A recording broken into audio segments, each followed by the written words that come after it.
podcast de hoje, nada mais, nada menos do que Arthur Hipólito. Esse é um grande amigo que eu tenho no franchise, uma das pessoas aí que inspiram, né, pra gente que atua como franqueadora, e vai ser um bate-papo legal, hein? O Arthur já estava falando cada coisa aqui que eu queria que o microfone tivesse ligado, Mendonça.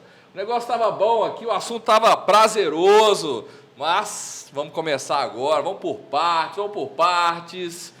O Arthur Hipólito, ele é o precursor do termo, né, do formato de microfranquias, né, que popularizou o franchise. Nós vamos entrar mais a fundo nesse assunto, né, que fez com que empreendedores ingressassem através do modelo de franquia com baixos investimentos. Depois até grandes marcas começaram também a trazer dentro do formato de negócio delas modelos também de baixo investimento microfranquia. Mas eu vou falar daqui a pouquinho. Obrigado, viu, Arthur? Obrigado. Rapaz, é difícil falar contigo, hein, cara? Henrique, obrigado pela essa oportunidade de falar com o seu público, falar com essa audiência que te segue aí, com os seus seguidores. Acho muito importante isso para o mundo do franchise, para que a gente possa levar informação de qualidade, informação verdadeira, para que as pessoas possam saber escolher entre o mundo do emprego e o mundo do trabalho. E as microfranquias são exatamente isso. Não são franquias para investidores, sabe, Henrique? Porque quando um investidor faz um investimento numa franquia, ele compara o resultado de uma franquia com o resultado de um investimento imobiliário, com o resultado de uma aplicação em CDB, em ouro, na bolsa. As microfranquias são para quem está trocando o mundo do emprego pelo mundo do trabalho. Eu te garanto que a maioria das microfranquias tem condições de dar um resultado, um retorno para a maioria das pessoas que estão nessa transição de vida, de trocar o mundo do emprego pelo mundo do trabalho, melhor do que a maioria dos retornos para os grandes investidores. Evidentemente que se você tem R$500 mil, por exemplo, para investir e compra um apartamento, você sabe que esse apartamento vai te render no máximo entre R$2.000 e R$2.500 de aluguel. Se você investir R$500 mil numa franquia, se ela te der R$5 ou R$7 mil de retorno, significa 2 ou 3 vezes mais do que o retorno que você teria no mercado imobiliário. Agora, quando você vai para as microfranquias, você tem uma perspectiva muito maior, porque às vezes você vai ter 10, 15, 20 mil reais, 25 mil reais, que jamais podem ser comparadas com o retorno de um investimento imobiliário em CDB, ou em taxa Selic, ou Tesouro Nacional, ou em Bolsa, porque você vai ter que se comprometer com o trabalho. Então, eu acho que o grande mérito das microfranquias no Brasil é permitir a você, que está trocando o mundo do emprego pelo mundo do trabalho, mas precisa estar à frente da sua operação, porque sem trabalho não tem resultado. Legal. Vamos entrar nesse universo das microfranquias. Eu quero saber até como surgiu, mas antes, Arthur, eu queria que você falasse como é que você entrou nesse mercado de franquias, né? Você que atua aí há mais de 26 anos, como é que tudo começou? Como é que você foi picado aí pelo franchise no mercado? O franchise, na verdade, é um grande vírus, né? Ele é um vírus que, quando ele entra no nosso sangue, ele não sai mais. Na verdade, durante uma fase da minha vida, eu trabalhei muito no mercado financeiro, trabalhei na superintendência de um dos maiores bancos do país. E desde que eu deixei essa superintendência, quando eu coordenei um grande programa de demissão voluntário, eu saí. No último dia, aliás, tem um livro que eu escrevi chamado Competindo pelo Cliente, eu não conto um pouco dessa história. Eu estava no McDonald's, um belo dia, e aí fui olhar no McDonald's, um domingo à noite, 700 pessoas, todo mundo jantando, tomando seu lanche. Eu percebi que todo mundo estava feliz, todo mundo tinha os seus carros, os carros eram melhores do que o meu. E eu pensei o seguinte, então eu estou errado, eu preciso mudar a minha vida, eu preciso transformar. Como é que você transforma a sua vida num país, Henrique, onde 100 milhões de brasileiros ganham até R$ 1.200? 90 milhões de brasileiros ganham até R$ 3.300. 18 milhões de brasileiros ganham, em média, R$10 mil. E somente 1% da população brasileira ganha em torno de $5 mil por mês, que dá mais ou menos 27, 28, 30 mil reais. Como é que você muda a sua vida? Só tem uma única forma, Henrique: empreender de forma honesta nesse país. E naquele dia, naquela noite, no McDonald's, eu resolvi pedir demissão, depois de coordenar um grande programa de demissão voluntária. Eu resolvi acrescentar meu nome na última linha. Botei meu nome, minha matrícula e coloquei o meu pedido de demissão e saí daquela empresa, que é uma empresa grande, maravilhosa nesse país, um dos maiores bancos desse país, e daí fui tocar minha vida como empreendedor. Foi talvez não, com certeza, a melhor coisa que eu fiz na minha vida, porque eu deixei o mundo corporativo e virei um empreendedor. E aí, para você virar um empreendedor, você tem que vencer o seu medo de empreender. Foi o tema da minha palestra hoje, esse encontro que nós estamos fazendo em Campinas. E você que está pensando em investir, você pensa que você vai vencer o medo de empreender no primeiro dia. Eu vou vencer o medo de empreender quando eu resolvi fazer uma empresa, quando eu assinei um contrato social, quando eu comprei um contrato de franquia. A grande verdade, Henrique, nós temos que vencer o medo de empreender todo dia nesse país. Sabe por quê? Porque a gente dorme de um jeito e acorda de outro. A gente nunca sabe o que está acontecendo em Brasília, você nunca sabe o que está acontecendo na capital do seu estado, você nunca sabe o que está acontecendo na sua cidade. Então, você pode ser impactado por legislações, por mudanças, por questões atemporais, por pandemias, por quaisquer problemas que existam. Então, se você não estiver preparado para vencer esse medo, você vai se frustrar e aí você vai perder a oportunidade do melhor da vida, que é empreender. Porque quando você empreende, você gera empresas que geram empregos, que geram impostos, que geram cidadania, e você transforma o mundo ao seu redor. E no franchise, quando que você entrou para o mercado de franchise? No franchise, depois que eu deixei esse grande banco, né, eu entrei na maior rede de franchise do mundo, que é a Subway.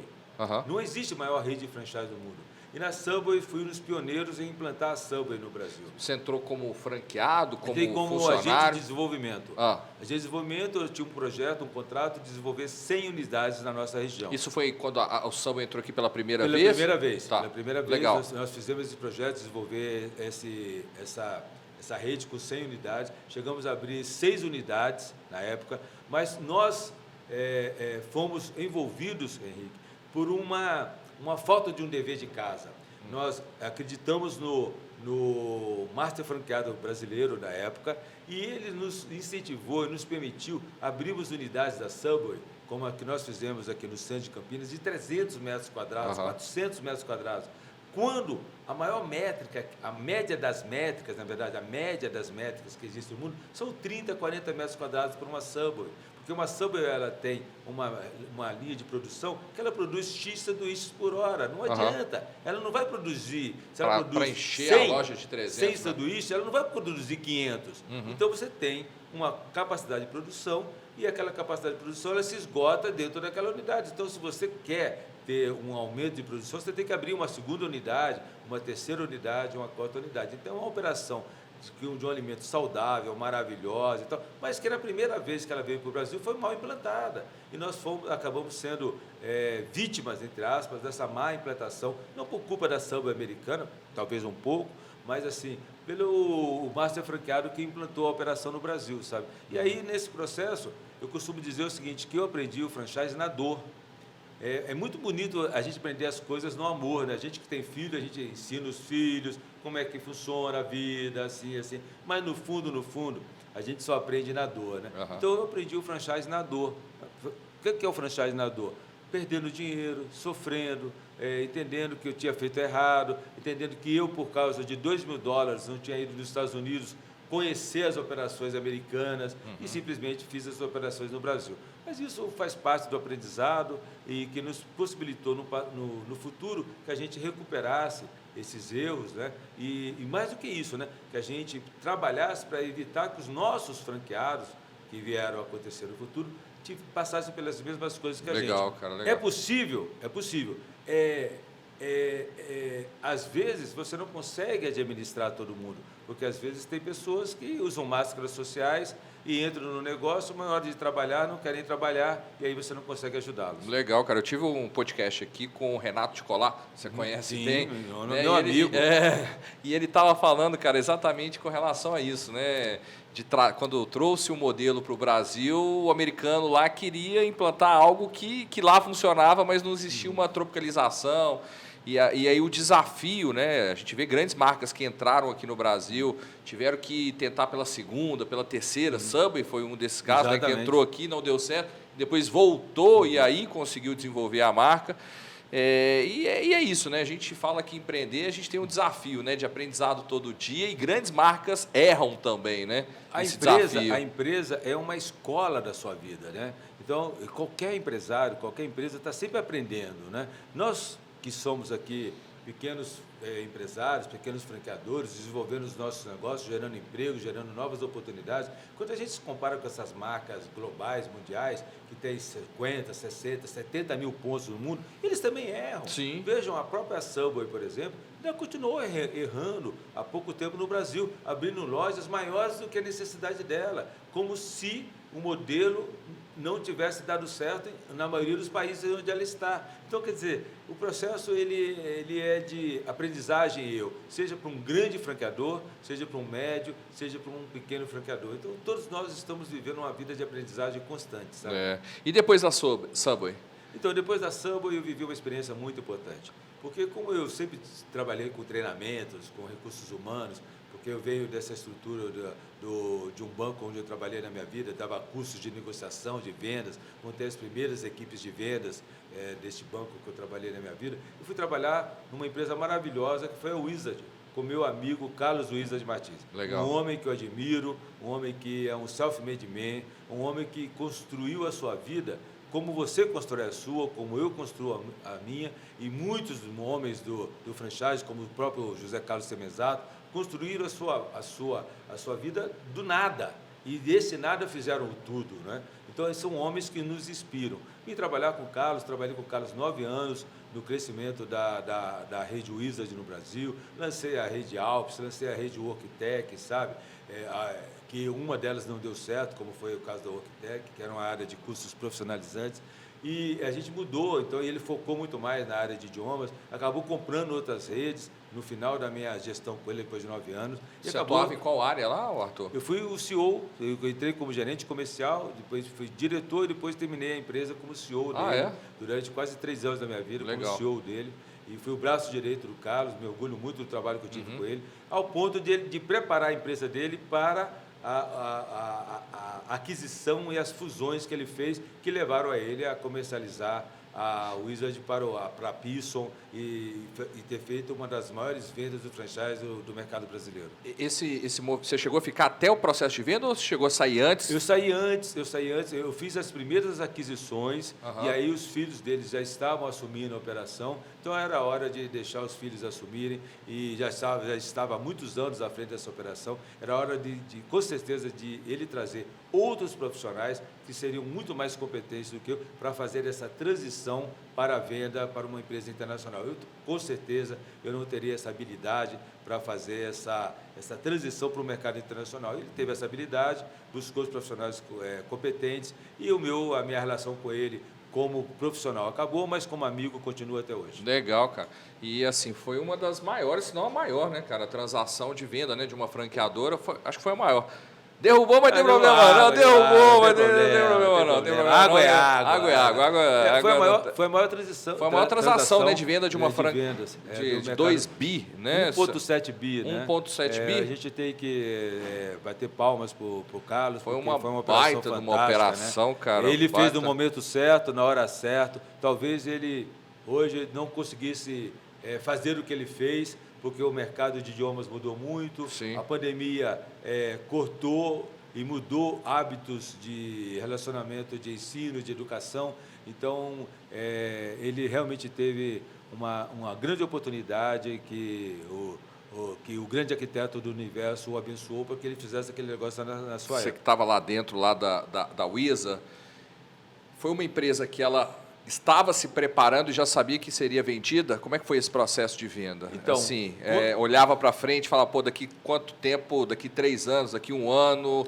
Como é que foi esse movimento? Não, eu acredito que, na verdade, o tempo que eu trabalhei com o Carlos, que é um grande amigo, ele não conseguia visualizar tudo isso. Essas coisas foram acontecendo... Mas você acha que aconteceu, foi acontecendo de forma natural? Você não acha que teve um movimento que ele já... Cara, lá na frente tem como vender, para vender eu preciso monopolizar esse mercado para tornar interessante um grande player. Não, foram acontecendo de forma natural. A partir do momento que os filhos dele foram estudar fora, e os filhos começaram a questionar o modelo e trazer informações. Olha, será que não é hora de aquisição, de fusão, de lançar um IPO e de buscar recursos no mercado? Porque você veja, se você tem uma empresa que vale 10 e essa empresa vai para um IPO, ela passa a ter um valor de referência de 12, de 13 vezes o valor do faturamento dela. E você ainda mantém 30% do valor, normalmente, da empresa. É como se você tivesse um produto que valesse 10, vendesse ele por 100 e ainda tivesse 30.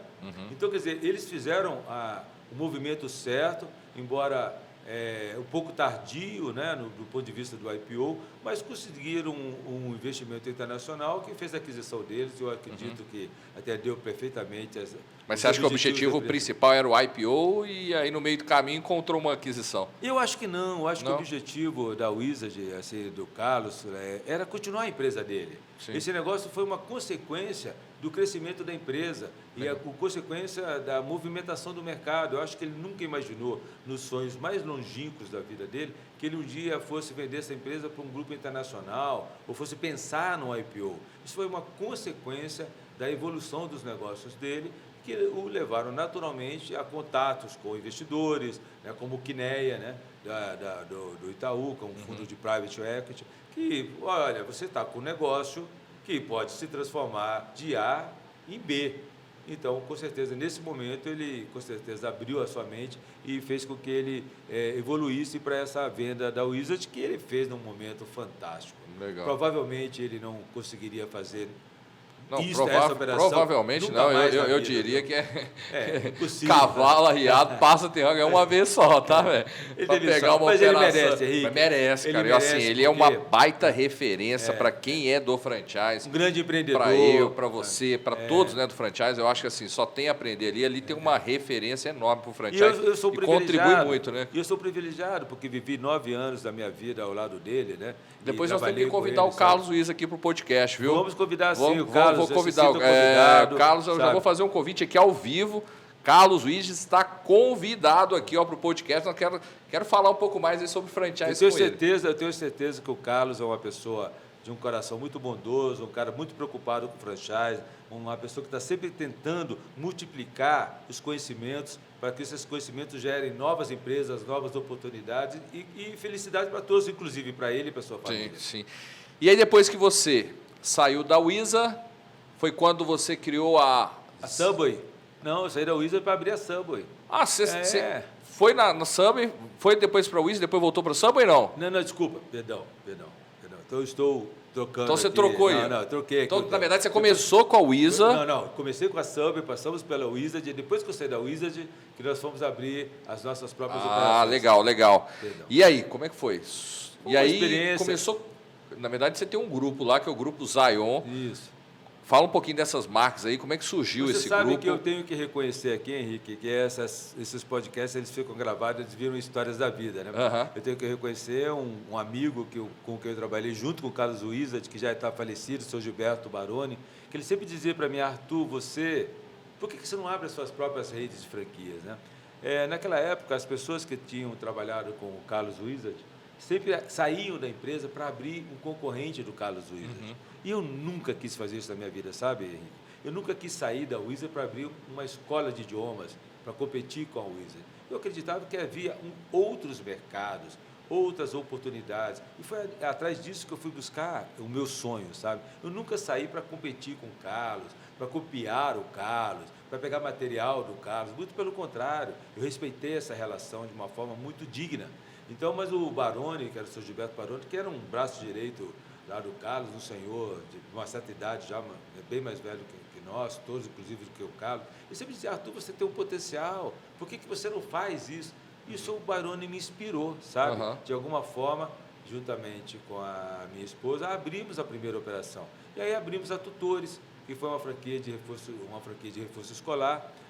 Foi sua primeira rede de franquia? Primeira rede, com uma franquia de reforço escolar para crianças com dificuldade de aprendizagem, crianças que tinham dificuldades meramente situacionais ou crianças que tinham dislexia, déficit de atenção, hiperatividade. E fomos desenvolvendo a Tutores, ao ponto de, em 2013, a Tutores receber, pela primeira vez, o prêmio da melhor microfranquia no Brasil, que acabou sendo criado, a nosso pedido, quando eu fui diretor de microfranquias da BF, junto com o pessoal da revista Pequenas Empresas, Grandes Negócios, se não me falha a memória, era Renata, Brandão lá, Sandra Brandão, que era diretora das pequenas empresas, e a gente conseguiu construir um capítulo para reconhecer as microfranquias, a importância das microfranquias.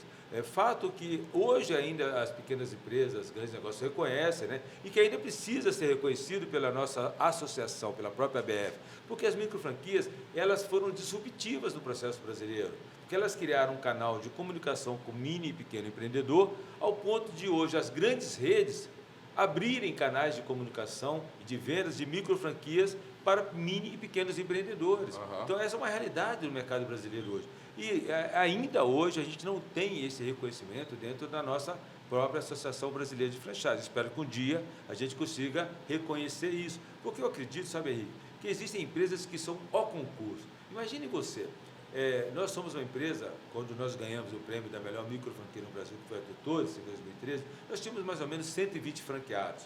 Fazemos um belo trabalho, uma bela referência, vivemos outro momento. O que aconteceu? Como é que nós podemos ganhar esse prêmio do Kumon, que tinha 45 mil unidades no mundo? É surreal. Não dá para você dizer que a sua operação com 120 unidades é muito melhor do que uma empresa como o Kumon, que está presente em vários países do mundo, que é orgulho do franchise mundial. Então, eu acredito piamente que a gente tinha que ser capaz, não só na Associação Brasileira de Franchise, como na revista Pequenas Empresas, de criar uma categoria ao concurso. Sabe? Qual é a vantagem da gente reconhecer como é que McDonald's, por exemplo, é a melhor franquia do Brasil ou do mundo? Nenhuma, porque eles são ao concurso. Qual a vantagem de reconhecer que o Kumon, na área de educação, é a melhor franquia de educação do mundo? Como é que alguém pode ter 45 mil pontos de vendas no mundo? Não dá para competir, não dá para... Essas pessoas têm que ser colocadas, essas empresas têm que ser colocadas num pedestal, que todos os anos a gente tem que ter lá, olha, essas empresas são as que nos inspiram, as que ajudam a gente a se inspirar a fazer um franchise melhor. E com isso, ter a capacidade de reconhecer aqueles que estão criando novas oportunidades, né? Então, foi com esse espírito que a gente criou o prêmio das melhores microfranquias do Brasil, com a Sandra, com o apoio das pequenas empresas, que hoje funciona e roda, que precisa de uma evolução, né? Mas que está num processo de transformação. E fala aqui para mim, Arthur, você é o precursor do termo, né, microfranquias. Quando que surgiu? Na verdade, esse termo surgiu em 2009. Fala aí detalhes aí que você comentou 2009. comigo aqui. Como é que surgiu isso? Numa convenção da ABF, lá em Comandatuba, quando o Daniel Bernardo, Daniel é um patrimônio do franchise brasileiro, é um homem, um consultor, que fala várias línguas, tem parceiros no mundo inteiro, de uma cultura, de uma integridade, de uma inteligência. Adoramos o Daniel, sabe?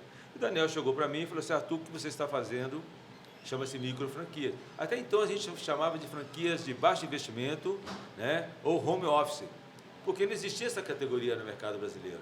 E ele mostrou para a gente que o BID, o Banco Interamericano de Desenvolvimento, estava desenvolvendo um conceito no mundo chamado de microfranquias. Só que o BID fazia isso na África, fazia isso na Ásia, onde não tinha uma legislação de franchise como a nossa. Então, eles iam para a Ásia, para a África, e pegavam as pessoas, uniformizavam as pessoas, davam treinamento para as pessoas. Imagina uma pessoa que vai vender sorvetes num carrinho andando pela rua. Para eles, isso era microfranquia. Para eles, uma lojinha que consertava celular lá na Ásia também era uma microfranquia. Então, com esse conceito, eles foram crescendo com o objetivo de trocar o mundo do emprego pelo mundo do trabalho. E quando eles conheceram as nossas operações no Brasil, nós já estávamos sendo monitorados por eles. E aí, essa interação entre o BID, conosco, com o Daniel Bernardo, e com a própria Associação Brasileira de Franchise, que na época era dirigida pelo presidente, era o Ricardo Bomeni, que é presidente do Bob's, e com o Ricardo Camargo, que era o diretor executivo, e com um trabalho muito perspicaz, de visão de vida de longo prazo do Ricardo Camargo, a gente então conseguiu entender que havia um espaço no mercado brasileiro por um termo chamado microfranquias. O que mudou? Não mudou nada do ponto de vista da legislação, mas aproximou o franchise de baixo investimento do pequeno empreendedor, do microempreendedor e do jornalismo. Ele teve a capacidade de popularizar, porque assim, enxergava-se antigamente que franquia enxergava grandes marcas, né? Então você tinha que ter muito dinheiro, né, para investir nessas marcas? Você acha que foi uma popularização, mostrando lá na ponta para o empreendedor que ele poderia empreender no universo de franquia com valores pequenos? Exatamente. Eu acho que quando a gente percebeu o que nós estávamos fazendo, né, não só eu, como o meu sócio Marco Imperador, como a minha esposa Léa, que é minha sócia na Tutores, a gente percebeu o seguinte, que a gente estava no meio de uma transformação social. Uma transformação, o que acontecia? Quando você via alguém numa foto de uma revista da época, né? Porque na época que ainda existiam as revistas, vamos dizer assim, que elas eram os ícones de comunicação nesse país, as pessoas posavam, aquela pose bonita, né, Henrique? O bracinho assim, falando assim, esse negócio custa $1 milhão. Isso aqui custa $500 mil. Eles falavam de $1 milhão como se fosse o valor de uma coxinha com café na esquina. Então, a gente veio com uma ação que os jovens gostam muito hoje, e aí fica aí um exemplo totalmente disruptivo. Nós quebramos um ciclo, nós transformamos o mercado. Isto que a história vai mostrar. Tanto é que no livro da ABF de 25 anos, o último capítulo da ABF foi sobre as microfranquias. Quando a gente é o último capítulo dos 25 anos da ABF, o que significa? Que nós éramos o primeiro capítulo dos próximos 25 anos da ABF. Tá certo? Porque o último é o primeiro capítulo dos próximos anos. E é isso que as microfranquias têm feito. Possibilitar que grandes marcas, que grandes redes, e compreendam que a multiplicação do trabalho, das redes, pode ser feito em todo o país. Não deve ser só um negócio dos grandes shoppings. Nem todo mundo tem condições de ter um ponto comercial no Shopping Cidade Jardim, em São Paulo. Mas tem muita gente que não quer levar 50 mil reais para casa, quer levar 7, 8, 10 mil e entrar no grupo da classe média. E assim nós abrimos uma frente transformadora no franchise brasileiro para franqueadores, né, e para franqueados. Mas conta aqui para a gente, essa frente, né, que hoje é muito importante, né, para a construção do franchise que a gente tem, né, que é um franchise bem forte no mercado brasileiro, comparando com outros mercados. Não foi um movimento fácil, né, Arthur? Como é que foi levantar essa bandeira das microfranquias no meio, no franchise? Não foi fácil, sabe por quê, Henrique? Porque, na verdade, quando você entra no mercado e quando você está desenvolvendo um negócio, um pequeno negócio, você enfrenta, principalmente no mundo do franchise, pessoas que já estão com as suas operações consolidadas, né? E com isso, era natural que essas pessoas, que também um dia não sabiam que eles foram microfranqueadores e nem microfranquias, ou foram operações de baixo investimento e tal, eles simplesmente começaram e foram crescendo. Mas quando eles cresceram e se desenvolveram, eles passaram a ser uma oposição para que novos players, novos franqueadores entrassem no mercado. Então, isso foi uma barreira muito grande. Enfrentamos barreiras do ponto de vista de franqueadores, do ponto de vista de executivos, porque eles diziam, por que fazer micro franquias? Mas, na verdade, Henrique, todos eles, a maioria das operações que existem no franchise brasileiro, um dia nasceram como micro franquias. Hoje, por exemplo, eu tenho uma rede que chama Home Angels, que é a maior rede de cuidadores de idosos do Brasil. Eu não posso dizer que ela é uma micro franquia. Ela nasceu como micro franquia, ela se desenvolveu como micro franquia, mas eu tenho franqueados hoje que faturam R$5 milhões por ano. Eu posso dizer que essa operação é uma micro franquia? Então ela subiu, ela fez um upgrade. Agora eu posso ser a oposição, um empecilho para que novos empreendedores se desenvolvam no mercado? Não posso, porque eu acho que há espaço para todo mundo no mercado. Então, eu acho que o grande desafio das microfranquias foi exatamente quebrar esse ciclo de forma disruptiva, para que a gente abrisse oportunidades para a empresa, como a sua própria Encontre a Sua Franquia e tantas outras mais, pudessem se apresentar para essas pessoas, porque uma boa ideia, com um bom treinamento, com uma boa marca, um bom suporte, poderia trazer um resultado sinergético, que era ser bom para o franqueado, bom para o franqueador e bom para o cliente. Eu acho que as microfranquias mudaram essa relação no Brasil.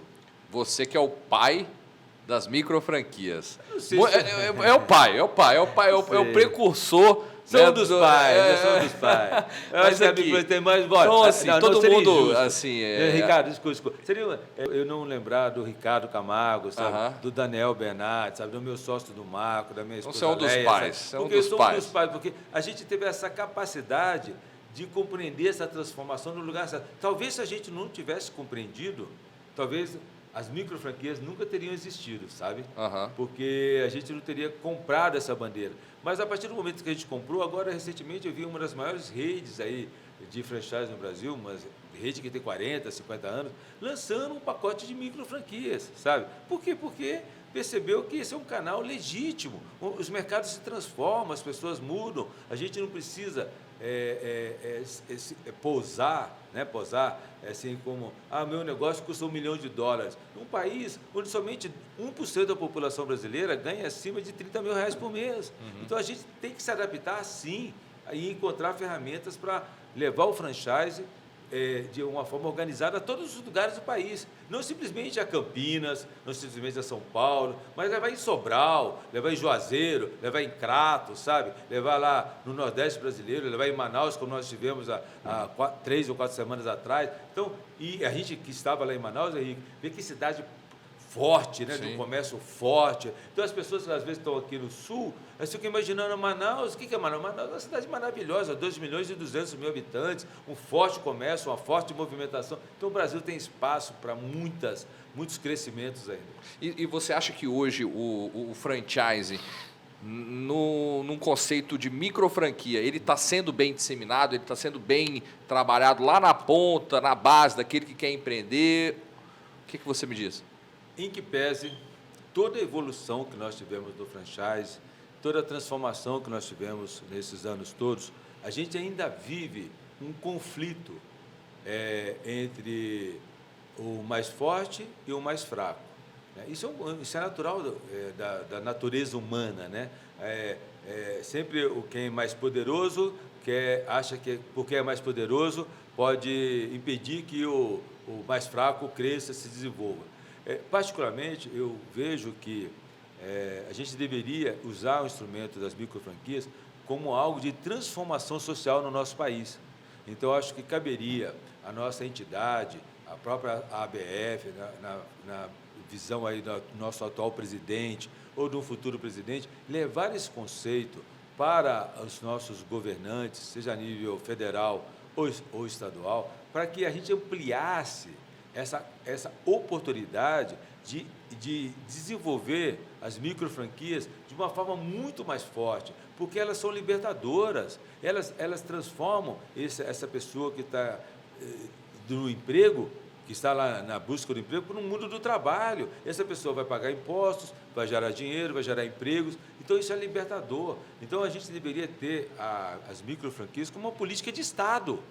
E hoje a gente não tem nenhuma ajuda do Estado, nenhuma ajuda do governo, quando a gente sabe que alguns países do mundo incentivam operações de investimento de até $15 mil, $20 mil, como se fosse, entre aspas, a fundo perdido, para incentivar a pessoa a ter o seu próprio negócio. E no Brasil não, a gente não tem apoio nenhum.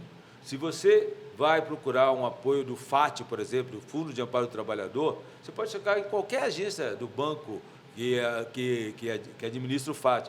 Se você não tiver 3 anos de empresa, se você não tiver uma lista de faturamento, dificilmente você vai conseguir uma liberação de um recurso. Então, quer dizer, a gente se faz por nós próprios. Então, era importante que o governo apoiasse esse grupo e desse as condições. Sabe por quê, Henrique? Porque a educação, o treinamento, a marca, o suporte vão fazer a diferença na vida daquela pessoa que está trocando o mundo do emprego pelo mundo do trabalho. Uma pessoa simplesmente abrir um negócio sozinho, sem cultura, sem educação, sem suporte, sem marca, sem orientação adequada todos os dias. Por isso que nós temos 80% das microempresas que fecham com 1 ano e 95% fecham até 3 anos. E o franchise tem números muito melhores do que esse. Cara, eu estava pensando aqui, Arthur, aí você vai entender melhor do que eu, até para me relembrar aqui. Eu tô vendo na história, assim, a ABF ela tem um papel fundamental de representatividade do setor do franchise no Brasil, até órgãos públicos, para que a gente faça um franchise mais forte. Eu acho que tem um papel fundamental nesse franchise forte que existe no Brasil.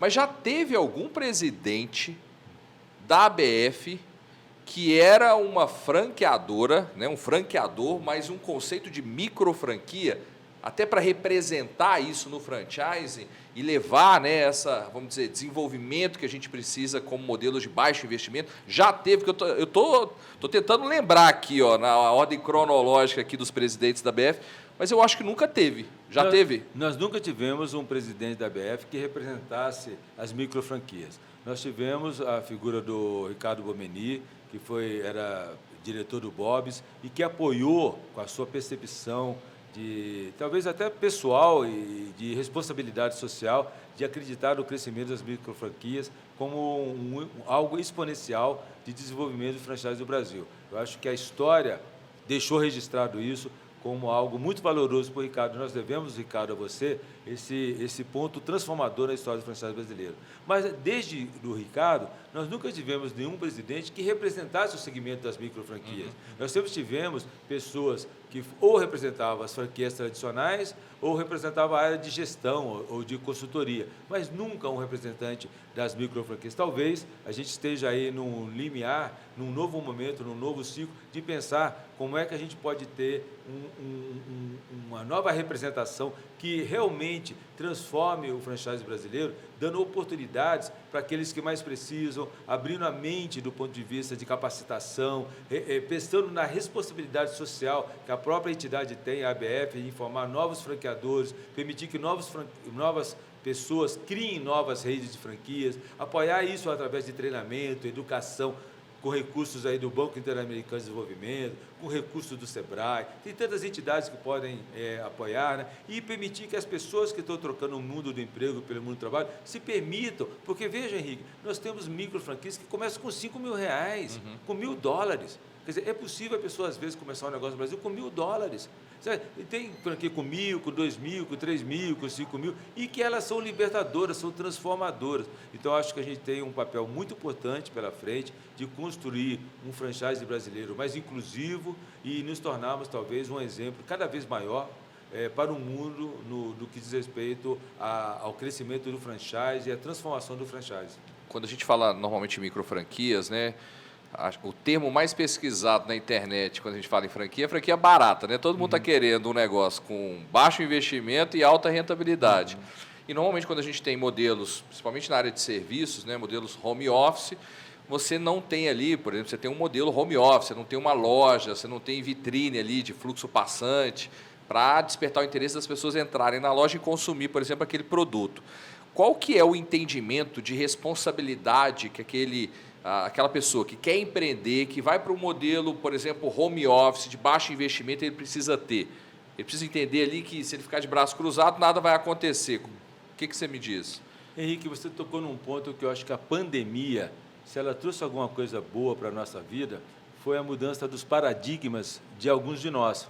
Porque durante muitos anos, a gente lidava com um dado perante a nossa própria entidade, a Associação Brasileira de Franchise, a qual eu admiro muito, da qual já fui diretor, onde o uso e o costume da linguagem sempre se referia ao franchise em quantidade de lojas. E não em quantidade de unidades, porque a origem do franchise eram lojas físicas, lojas em shoppings, lojas de pontos comerciais. A origem do franchise é isso. Como foi difícil e como é difícil até hoje mudar uma cultura para entender que o franchise não é mais só lojas físicas, não é só mais lojas em shoppings, né? Veja, por exemplo, a Embraer soltou um trabalho agora essa semana, mostrando que ela é uma das empresas que tem mais para crescer no mundo, porque ela tem aviões de até 150 lugares e o mercado vai exigir cada vez aviões de até 150 lugares. Por quê? Porque com a pandemia, muitas atividades mudaram para ser home office e essas atividades não voltam mais para o ponto comercial tradicional. Se a pandemia trouxe isso para nós, por que o franchise não vai entender que a gente não trabalha mais com lojas, a gente trabalha com unidades. A unidade ela pode ser física, ou pode ser virtual, ou pode ser home office. Qual o problema? É muito mais uma questão de paradigma dos poderosos que não querem permitir as mudanças do que a realidade que a gente vive. Então, eu acho que a pandemia, nesse sentido, ela fez uma grande transformação na vida de todos nós, e em especial no franchise, porque agora as unidades, como todos nós temos franquias de serviço, você não precisa ter um ponto físico para ter sucesso com a sua unidade. Você simplesmente precisa ter um negócio que seja virtuoso e que não que seja vicioso. Você está à frente do grupo Zion, que tem tutores, home engines. Você teve outras marcas também. Hoje, quais marcas fazem parte do grupo? Hoje, na verdade, nós temos a Home Angels, que eu sou sócio no meu amigo Marco Imperador, e tem a Tutores, que hoje a gente separou, faz parte hoje uma operação separada com a minha esposa Leia. Uhum. O que acontece? Nós tivemos outras marcas, Henrique. Tivemos a Doutor Faz Tudo, o Doutor Jardim, a gente teve a Home Depil, a gente teve a Amigo Computador, a The System. Isso na origem da formação da holding. A gente percebeu que algumas dessas operações elas eram incontroláveis, porque eram operações de serviços que não existiam ferramentas para você controlar e monitorar o faturamento do franqueado. Então, você treinava a pessoa, você vendia a franquia, você treinava a pessoa, você ensinava a pessoa a trabalhar, e aí, na hora que a pessoa começava a crescer, ela não queria ter a corresponsabilidade de continuar crescendo com você, porque ela vivia aquilo que o Greg Nathan, que é aquele consultor australiano, diz, que a pessoa, quando ela entra nos franchises, ela é dependente. Ela não sabe nada, ela né? Está ali, a franqueadora então você treina, sabe. você ensina. Aí tem uma fase que ela se torna independente, porque ela acha, por que eu estou no franchise? Por que eu estou pagando royalties, fundo de publicidade? E aí, nessa fase, nessa área de serviço, muitas pessoas saíam. Por quê? Porque não existia algo que conseguisse prendê-las a um processo estruturado, como existe nos Estados Unidos e em outros países, que ela desse sequência. Então, e ela nunca chegava na fase da interdependência. Então, ela tinha a fase dependente, a fase independente e a fase interdependente. Poucos chegavam na fase interdependência. Então, isso criou um grande problema também para todos nós no franchise brasileiro, porque as pessoas pensavam assim, não, olha, quantas franquias fecharam? Não é que as franquias fechavam, é que as pessoas desistiam de serem franqueadas e queriam tocar suas atividades de forma própria. Então, a gente foi tendo que escolher quais eram as atividades que a gente tinha como controlar melhor, em função de ticket, em função de responsabilidade, em função de valor agregado, para que isso não virasse a Receita Federal correndo atrás do contribuinte. O franqueador nunca deve ser a Receita Federal correndo atrás do seu franqueado. Deve ser uma relação recíproca, onde o franqueado se sinta confortável em pagar os royalties, o Fundo Nacional de Publicidade, e onde o franqueador presta o seu melhor serviço para o franqueado. Mas isso, em alguns setores, se tornou inviável. E é um problema. Só que isso está em transformação. Por quê? Porque a tecnologia está permitindo hoje... Eu ia te perguntar isso agora, cara. Você leu o pensamento aqui, Mendonça. Eu ia perguntar assim, cara, como fazer, né? Porque, assim, a discussão de uma relação, ela sempre existe, né? Existe até num casamento, né? Pô, será que eu casado aqui, meus amigos estão indo para aquele churrasco, aquelas festas, será que a vida de solteiro é melhor? Será que não é? Então, assim, todo relacionamento, existe um momento que a gente discute esse relacionamento. E no franchise não é diferente, né? E sempre do outro lado, muitas das vezes, em vez de olhar, né, para a rentabilidade do negócio, quer entender do outro lado. Pô, eu acho que eu estou pagando royalty mais, acho que ele está ganhando dinheiro demais em cima de mim. Que não é a visão ganha-ganha que todo mundo quer no franchise. Mas como que as franqueadoras, né, conseguem, entendendo dessa realidade, que vai chegar um momento que vai existir vamos dizer, uma discussão do relacionamento e ali, se tiver uma porta muito fácil de saída, ou talvez se não tem uma marca tão forte pelo número de unidades, ele vai sair, vai montar uma própria unidade. Como é que pode, vamos colocar assim, fazer com que isso não aconteça lá na frente?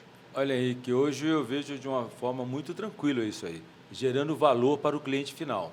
Nós, enquanto franqueadores, antes de pensar no próprio franqueado, a gente tem que pensar no cliente final, porque é o cliente final que, uma vez sensibilizado com a nossa marca, vai procurar o nosso franqueado e vai estabelecer uma relação, e essa relação entre o cliente e o franqueado tem que também voltar para o franqueador. Como fazer isso, né? Criando valor agregado. Então, por exemplo, nós, no caso da Home Angels, por exemplo, nós damos hoje para todo cliente final pontos da Livelo.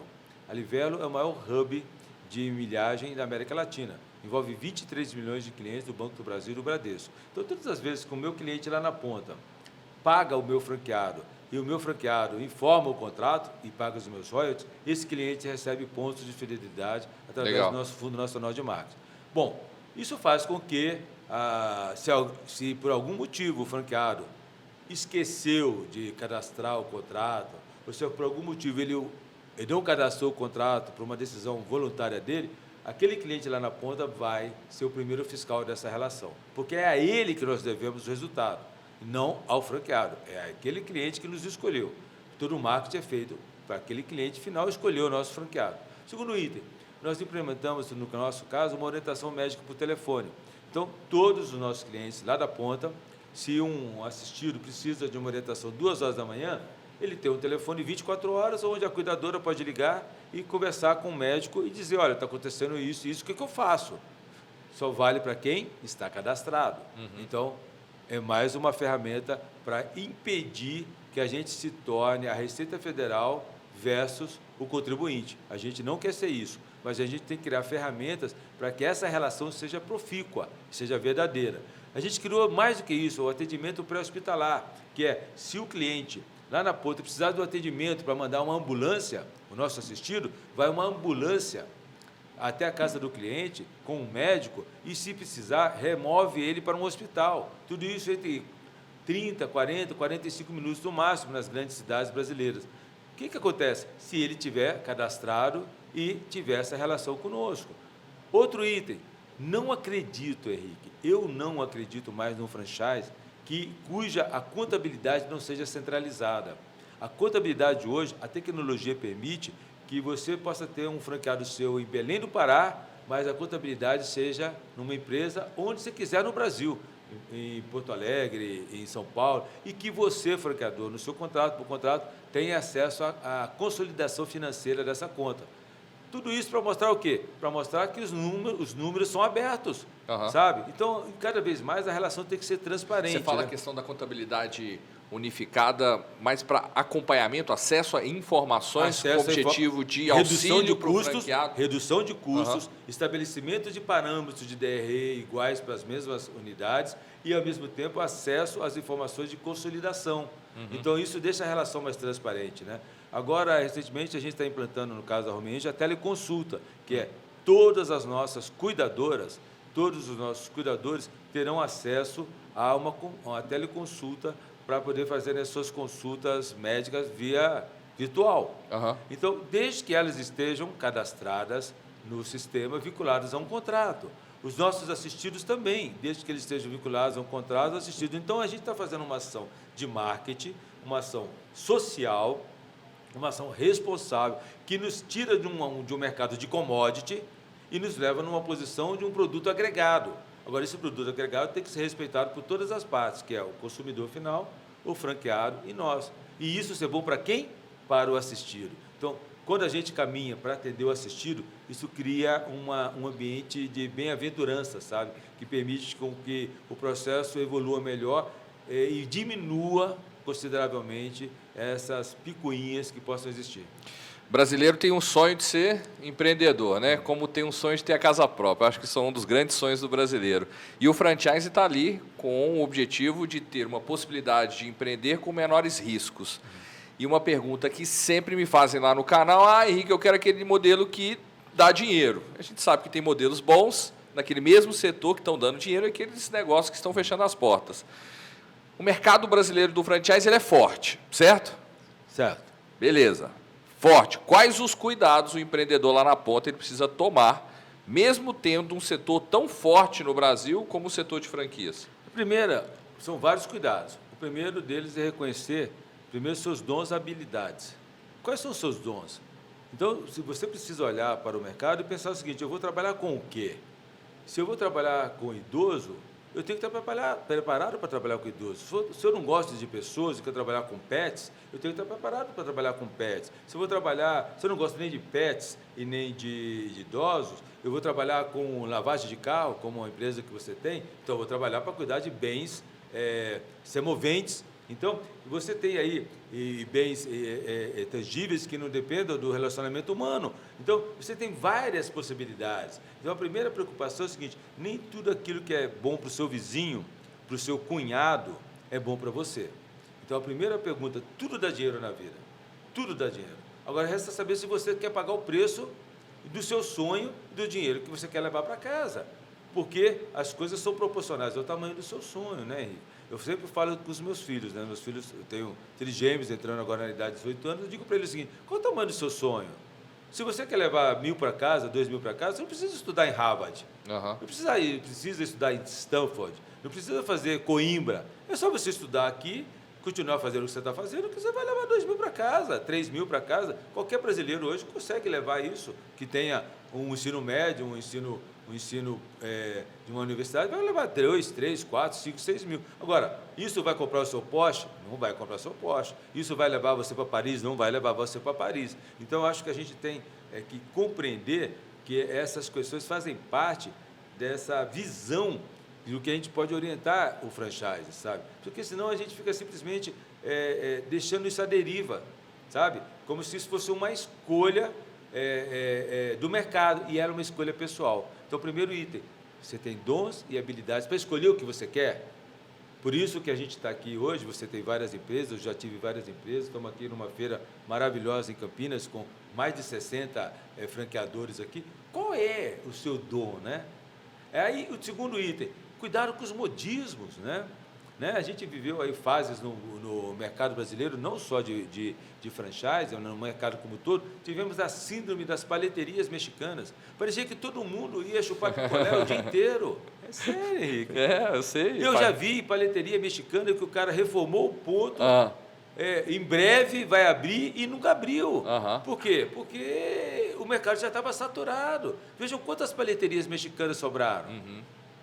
Agora a gente vive alguma síndrome, né? A síndrome do açaí. Não que o açaí não seja maravilhoso, mas será que você vai abrir o açaí na sua cidade, no seu bairro? Já não tem 10 operações de açaí? Pensa antes, porque é um produto calórico, gostoso, mas quem é que pode tomar um copo de açaí todo dia?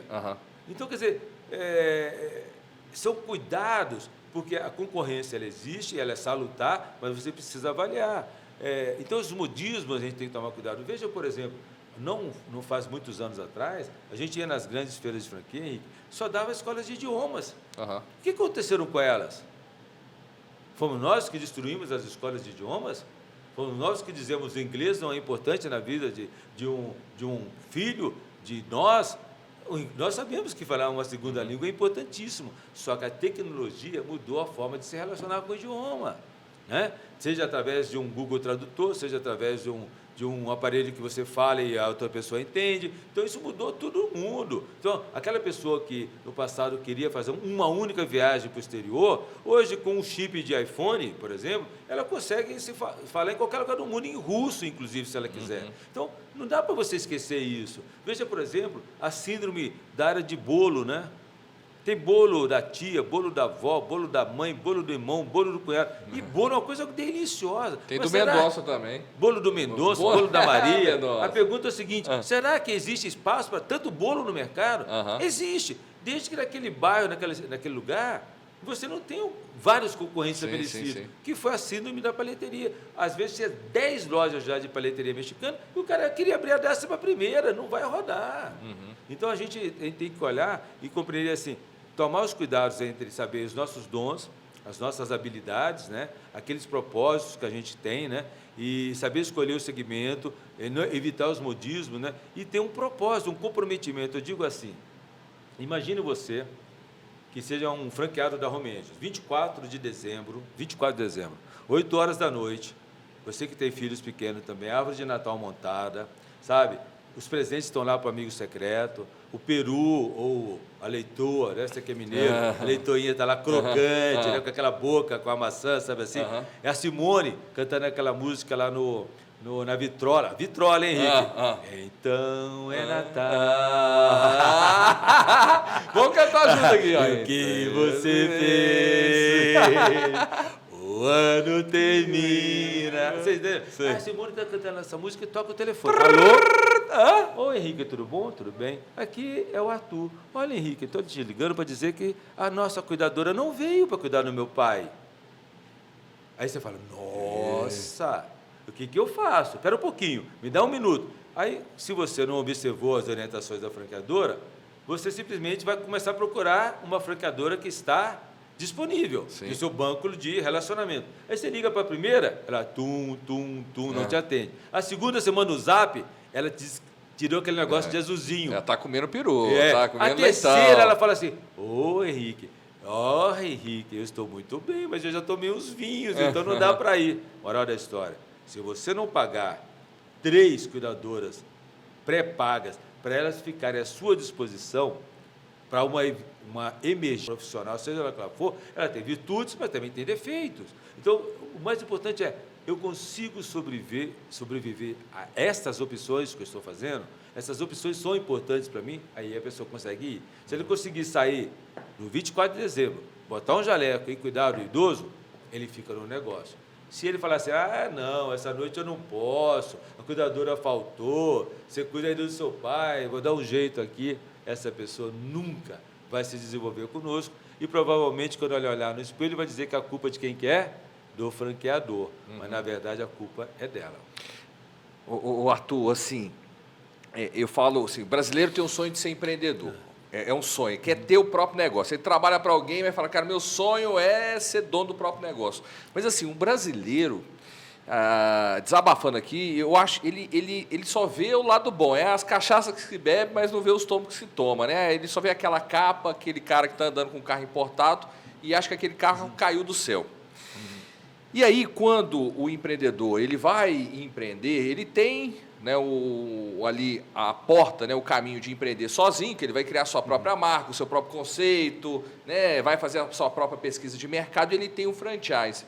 E a minha percepção é que grande parte ainda da população não entendeu que o principal personagem de qualquer negócio tem que ser o empreendedor, seja com franquia ou não.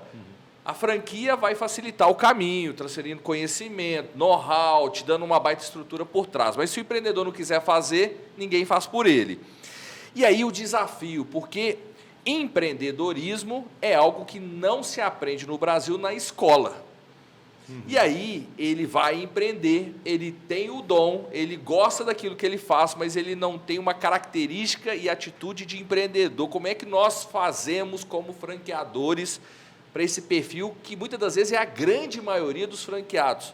Muitas das vezes eu vejo assim, esse franqueado aqui, ele gosta do que faz, ele sabe fazer tecnicamente aquilo que a gente ensinou para ele, mas a gente tem que desenvolver as características de empreendedor, de atitude, né, de proatividade diante de situações que acontecem. E para quem já empreende, aquilo ali é normal. Um problema está aqui, chuta o problema, vamos embora, vamos resolver. E muitas das vezes a pessoa não tem essa maturidade. Henrique, eu acho que esse é um dos grandes dilemas, não só do franchise, como do mundo, né? Quando a gente tem filhos, por exemplo, a gente olha para os filhos e pergunta assim, qual é o tamanho do seu sonho? O que você quer fazer da vida? Né? E as pessoas, às vezes, não sabem o que querem fazer. E às vezes, optam por algo que não serão capazes de desenvolver. Então, o franchise também, ele não é a solução de todos os males, nem a opção de todos os bens. Então, eu costumo dizer, a minha visão de franchise, que nós somos uma planilha de Excel com várias linhas e várias colunas. Nós, enquanto empresa franqueadora, nós nos colocamos em condição de preenchermos algumas células daquela. A gente preenche a célula de marketing, a célula de vendas, a célula de RH, a célula de operação técnica, a célula comercial, a célula trabalhista, a célula jurídica, mas a gente não consegue preencher todas as células daquela planilha de várias linhas e várias colunas. Por exemplo, eu te treino para você ser em todas essas células que eu me dispus a fazer, para você ganhar tempo, para você ganhar, porque você desenvolver um negócio do zero, você não cria um negócio do zero em uma semana, em um mês. Isso leva tempo entre jurídico, tributário, contábil, estruturação. Às vezes leva um ano para você desenvolver. O franchise te dá essa velocidade. Agora, onde está escrito no franchise que eu sou obrigado a te ensinar a língua portuguesa? Onde está escrito no franchise que eu sou obrigado a te ensinar matemática? Imagina uma regra de 3 simples. João tem 100 litros e cada litro custa R$1. Se eu tiver 10 litros, quanto custa X é igual a 100 e tal? Como é que eu vou ensinar isso para a pessoa? Eu não tenho essa obrigação. O franchise não tem essa obrigação. Então, muitas vezes as pessoas entram no franchise, elas têm essa vontade, mas falta a elas embasamento. E o que nós temos que dizer? A verdade para elas. Se você está com essa carência aqui, entra aqui no Google agora, faz um curso de contabilidade. Você não é obrigado a nascer sabendo o que é débito, o que é crédito, o que é estorno, o que é provisão. Você tem que se habituar com esses termos. Por exemplo, Quando a gente tem uma empresa, a gente termina de fechar o pagamento da folha do mês, a gente faz o quê? Uma provisão. O que é provisão? Férias, 13º significam um valor daquela folha de pagamento que eu tenho que tirar e aplicar. Esse dinheiro não me pertence. É a maior estupidez que existe do empresário, é chegar no final do mês e não provisionar impostos e não provisionar os custos trabalhistas. Porque lá em dezembro ele vai ter que pagar tudo. Ou quando ele demite o funcionário, quando o funcionário pede para sair, tudo isso vai acontecer. Então, é importante que a gente tenha esse mapeamento e ser verdadeiro para a pessoa. Olha, você está com uma deficiência aqui, que tal estudar 8 horas sobre contabilidade? Porque aí a nossa conversa vai ficar mais fácil. Se vamos estudar, então, português. Imagine você, eu, por exemplo, trabalho no mercado de alto nível, eu trabalho só para ricos. Imagina a pessoa mandando um WhatsApp com um texto todo escrito de forma errada. Uhum. Como é que eu vou controlar isso? Como é que eu vou controlar? É incontrolável. Entendeu? Por mais que eu organize um contact center, que eu padronize as mensagens, vai chegar num momento que haverá uma comunicação interpessoal.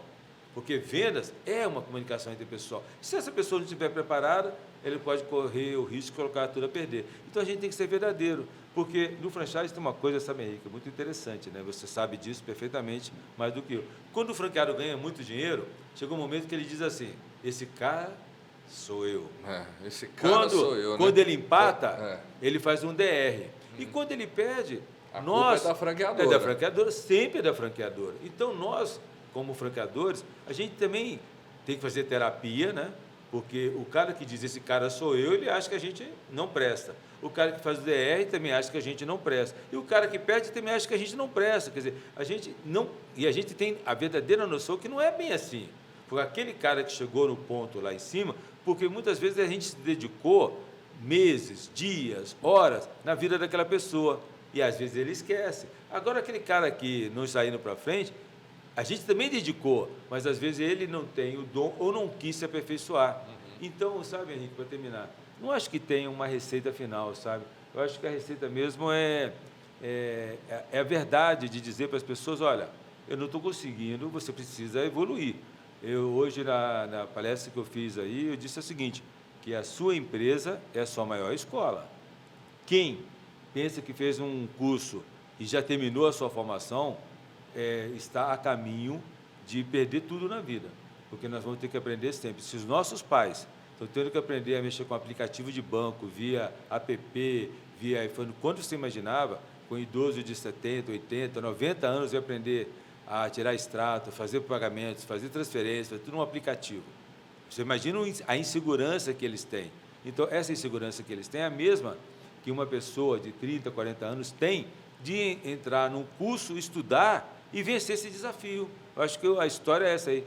Por isso que o franchise ele tem índices muito menores de fechamento de empresas do que o de um mercado isolado, né? Porque a gente é capaz de dizer para as pessoas as verdades que às vezes eles não estão conseguindo perceber.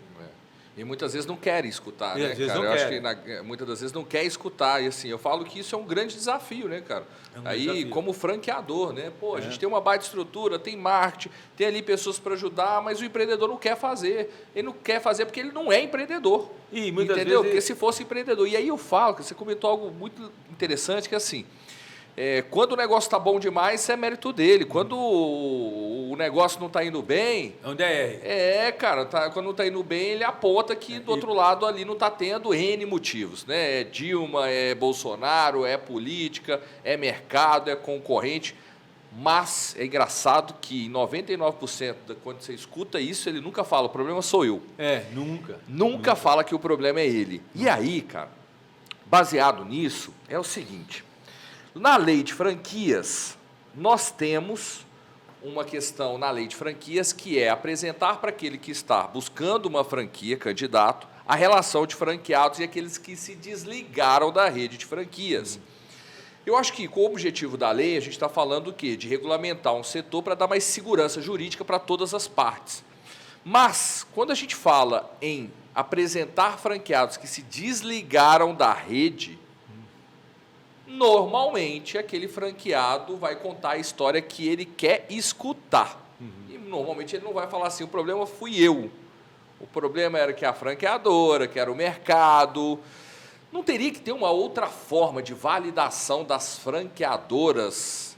Porque é a mesma coisa de você perguntar assim, para a namorada, vamos dizer, você está buscando namorada, Mendonça? Não. Não está buscando? Vamos dizer que você estava buscando uma namorada, e aí, para namorar com o Mendonça tem que passar a relação das ex-namoradas dele. Ixi! Será que elas iriam falar bem de você, Mendonça? Será, gente? Comenta aqui, ó. Comenta aqui se iriam falar bem do Mendonça. Será? Eu acho esse um posicionamento seu maravilhoso, sabe? Porque eu tenho amigos, consultores maravilhosos, mas você sabe que grande parte dos consultores nunca foram franqueadores, nunca tiveram a dor, a alegria de vender uma franquia e a dor de perder um franqueado. Então, na teoria, tudo é bonito, né? Então, tem muitos amigos que são amigos, dos quais eu me permito discordar deles de forma amistosa, que diz assim, se você for comprar uma franquia, ligue para os franqueados que têm sucesso e ligue para quem saiu. Eu costumo dizer, inclusive falei na minha palestra aqui hoje, né? Se vocês quiserem saber coisas ruins sobre mim, me chamem, me coloquem numa sala fechada, sem microfone, que eu sei coisas terríveis sobre mim. Coisas que todo mundo vai ficar ruborizado. Sabe por quê? Porque eu vou contar as minhas verdades. Agora, por que você vai perguntar para um ex-franqueado qual a importância disso na sua relação comigo? Porque esse ex-franqueado não vai fazer você ter sucesso. Então, eu acho que é muito importante a pessoa tomar cuidado com a síndrome do ex, né? Então, igual você brincou aqui com as meninas que querem namorar o Mendonça, né? Imagina assim, Mendonça, eu quero namorar você, me diga aí, quais foram as suas ex-namoradas, ex-noivas, ex-ficantes, ex-tico-tico no fubá, ex-amante, que eu vou ligar para elas, eu não vou dar um passo a mais. Não tem beijinho sem validação. Sem validação, né? Se você não tiver validação, eu vou te cancelar. Você imagina... Alguma mulher faria isso? Algum homem que se apaixonou por uma mulher diria assim para ela, olha, me dá a sua relação de ex-namorados, ex-noivos, ex-fiscantes, ex-maridos, ex-tico-tico no fubá, ex-amantes. Por quê? Porque eu vou ligar para eles para saber como você é. Então, isso é hipócrita. Isso é um absurdo. E aí tem um problema ainda. Qual que problema? A lei do franchise diz assim, os franqueados que se desligaram, do ponto de vista da interpretação linguística, são os franqueados que pediram para sair. Não tinha pensado nisso. E nunca aqueles que foram desligados por nós. Porque se o legislador quisesse dizer os franqueados que foram desligados, ele teria dito os que se desligaram e os que foram desligados. Por que o legislador, da sua simplicidade, repetiu o mesmo erro da lei de 1994? Por que os nossos líderes não foram responsáveis por mudar a lei? Já que eles queriam e achavam que grande parte desses líderes, alguns deles são da área de consultoria, por que eles não colocaram, então, lá na lei? Os que se desligaram, olha a responsabilidade da partícula se, e os que foram desligados. O legislador não fala isso. O legislador fala os que se desligaram. Quem são os que se desligaram? Aqueles que pediram para sair. Não aqueles que você desligou por inadimplência, porque não cumpriram o contrato de franquia, porque foram irresponsáveis, não estão sendo bons franqueados. Qual a importância disso para o universo? Por que o legislador não disse isso?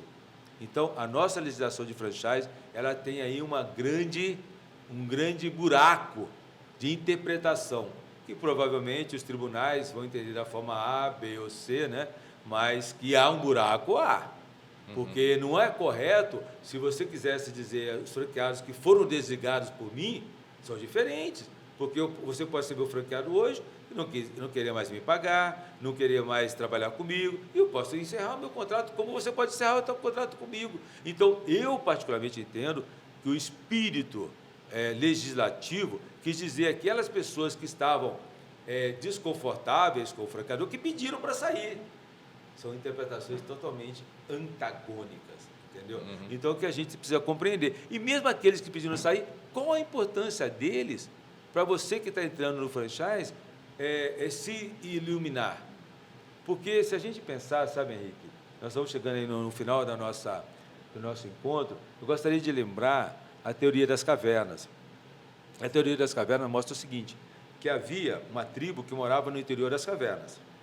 E nesse interior das cavernas, aquela umidade, aquela escuridão, aquela falta de luz. E aí, um dia, um dos membros dessa tribo saiu. Falou, eu estou inconformado, eu vou em busca de algo melhor para a minha vida. E durante 7 dias, passando por desfiladeiros, penhascos, rios profundos, lugares perigosos, chegou na boca da caverna. E ao chegar na boca da caverna, encontrou a luz. E ao encontrar a luz, encontrou a luz, o céu, os pássaros, o azul, o verde, as flores. E ele viveu talvez o maior dilema que o ser humano pode viver. Vou viver a felicidade do eu sozinho ou vou voltar para dentro e compartilhar com as pessoas que estão na escuridão? E essa pessoa volta para dentro da caverna, mais 7 dias, passando por problemas. Chega no interior da caverna, ela diz assim, olha, se nós formos por aqui, lá na frente tem luz, tem céu, tem comida, tem pássaros, peixes, animais, tem tudo do bom e do melhor. E conta isso de forma acalorada, acelerada. E aí, ao final dessa fala, o conselho de anciãos se reúne e julgam a conversa dessa pessoa. E sabe qual era a conversa dessa pessoa? Disseram para ele, você está louco. Sabe qual era a pena, Henrique? A morte. E mataram essa pessoa. Moral da história, nem porque mataram essa pessoa, aquilo que ele viu deixou de existir. As luzes continuam existindo, as flores continuam existindo, a vida continua existindo. Mas a verdade da vida, segundo Platão, é que todos nós vivemos no interior da caverna. Então, às vezes, alguns de nós vão até a boca da caverna, se iluminam e voltam com uma velinha para trazer uma luz para nós. E o que a gente faz com essas pessoas? A gente quer matá-los, porque o grupo, a comunidade diz que isso não é bom, isso é loucura, a vida é esta aqui.